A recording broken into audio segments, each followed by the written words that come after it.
Now let's see what happens if the server takes a while to respond. And since I'm running on localhost and it's not doing very much, there's really no lag to speak of here, but I'm going to go ahead and simulate that by using a sleep command. So I'm going to sleep for, let's say, 10 seconds, and then I'm going to return the response. So now let me go to my page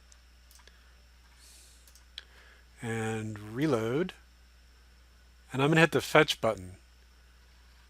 And you'll see it's pending here, and I can't actually do very much. The browser is, oh, so there it came back. Let me go ahead and make this page longer. So let's go ahead and put a bunch of breaks in here. So break, break, break, break, break. So we're going to see what happens to the scroll bar when I do that. So fetch, and I'm going to try to scroll, and it's just basically, it's not repainting the screen, and it's not handling my scroll bar. Oh, and now it came back, so now I can scroll. So let's hit fetch again. Yeah, it's basically not very lively here at all. Doesn't interact at all until it comes back.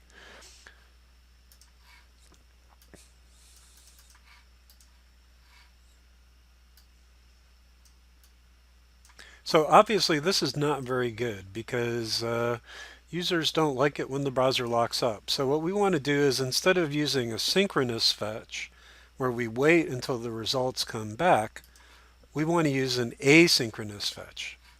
So let's look at what's happening there. So the big problem is, let me do the obvious thing. So I'm just going to set this to be true. Now this send is going to happen asynchronously, and it's going to immediately go to the next line. It's going to look at response text and it's going to try to parse it. It's going to try to build a table and store it in the results box right away. And let's see what happens when I do that. So the browser doesn't lock up. The request is still pending, but you'll notice I have an error. So now it finished. If I look at the console, I see unexpected end of JSON input at json.parse. What really happened, if I go ahead and put a breakpoint on that line of code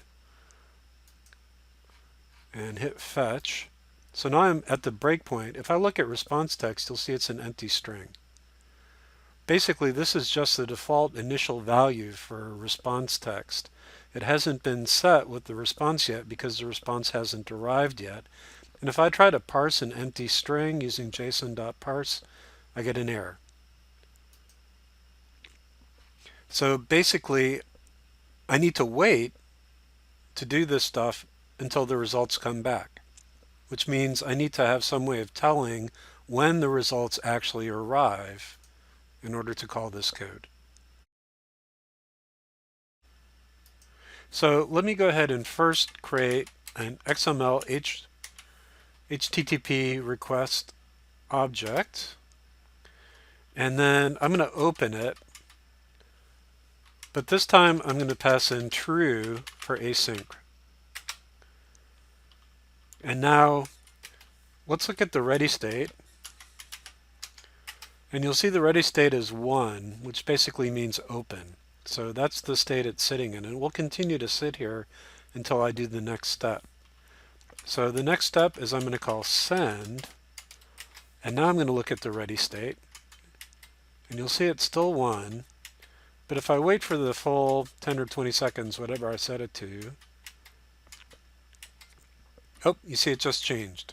It's 4. So the ready state, when it gets to 4, which is XML Http Request dot done, is 4. When it gets to this state, that means my results have arrived. So I can tell by looking at the ready state property what property my request is, what state my request is in. And when the ready state is done, I know I have my results. And the one missing key is knowing when this ready state changes. So that's actually an event. Every time this ready state changes, there's going to be a ready state change event, and I can have a listener that responds to ready state changes. So let's see how that works. I'm going to go ahead and reopen. And this time before sending, I'm going to say xhr dot on ready state change equal function. And what it's going to do is console.log ready state colon xhr dot ready state. So every time the ready state changes, it's going to log the new ready state to the console. Now I'm going to go ahead and send.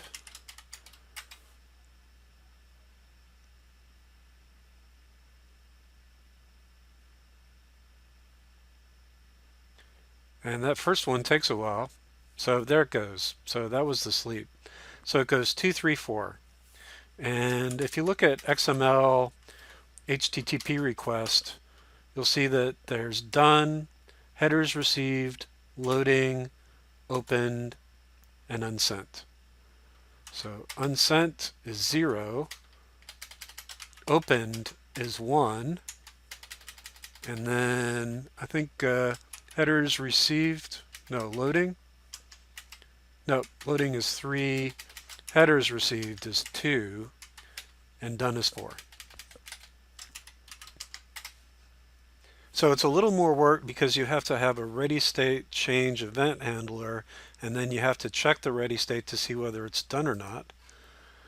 But practically speaking, it's not so hard. So what I'm going to do is I'm going to, before calling send, xhr dot on ready state change is equal to a function.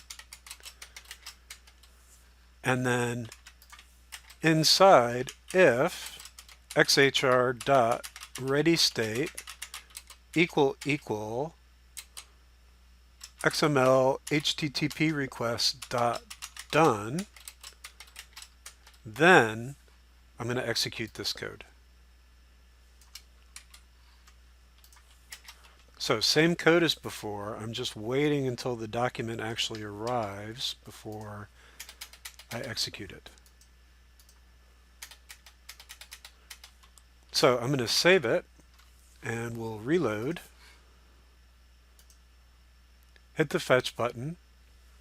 I'm going to wait my 10 seconds or whatever.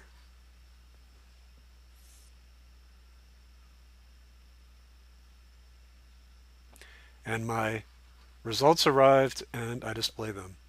So now since this is asynchronous, you'll notice I can just scroll around. I can do all the normal stuff. As far as the user knows, everything's working fine. And then at some point in the future, the results actually arrive and are displayed.